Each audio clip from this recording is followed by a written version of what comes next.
তো মাত্র বর্ষে 2 মাস সময় দাও সরকারকে, সরকার সবই করবে। সরকারকে সময় দেওয়া হয়েছে, সরকার সবই করবে। আপনি জানেন না, যাই না যাই পরে আসেন মিডিয়া বাবা শেখ হাসিনা 15 বছর করতে পারে নাই। আর এটা পর্যন্ত সময় দেওয়া হয়েছে। নতুন সরকারকে সময় দাও, সময় দিছি উনি তো মাত্র 3 মাস হয়েছে। আপনি একদিনের সরকার সময় দাও, সময় করবে তো। আপনি কি বলতেছেন? কারো মা মারা গেছে, কারো ভাই মারা গেছে, এই মানুষগুলি কি দেশে যাবে না? তাহলে ওরা এখানে বৈশাখী অভিশাপ দিচ্ছে মানুষের।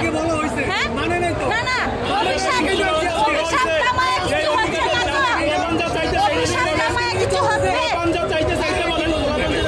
সরকার তো মানবে, সরকারকে জানাও।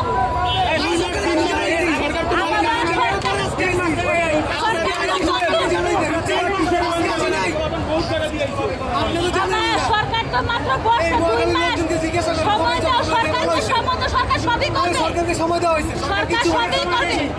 আপনি জানেন না, যাই না যাই পরে আসেন মিডিয়া বাবা শেখ হাসিনা 15 বছর করতে পারে নাই। আর এটা পর্যন্ত সময় দাও, নতুন সরকারকে সময় দাও, করবে তো। সময় দিছি উনি তো মাত্র 3 মাস হয়েছে। আপনি একদিনের সরকার সময় দাও, সময় করবে তো। আপনি কি বলতেছেন? এই যে একটু বললেন যে এই যে সাধারণ মানুষের যে ভোগান্তিটা, এটা আসলে এইভাবে ভোগান্তি করে আন্দোলনটা আসলে কতটুকু যুক্তি? তবে এটা তারা আলোচনার মাধ্যমেও সমাধান করতে পারতে, এরকম মানুষের ব্যাঘাত ঘটাই আসলে না করলে পারতে। আন্দোলনটা আমরাও চাই হোক, ভালো আলহামদুলিল্লাহ, কিন্তু এরকমটাই যে রুগীরা যাইতে পারছে না, দেখতে পারতেছেন তো গাড়ি রয়েছে, তাদের কোথায় জায়গায় গাড়ি কীভাবে আনবে, এই জন্য একটু সমস্যা হইতেই পারে স্বাভাবিক। তবে আন্দোলনটা আমরা পক্ষে, অবশ্যই ইউনিভার্সিটি হোক, কিন্তু এটা আলোচনার মাধ্যমে হইলেও সবচেয়ে বেটার হইতো। আন্দোলন করছে, সবার ভোগান্তি হচ্ছে।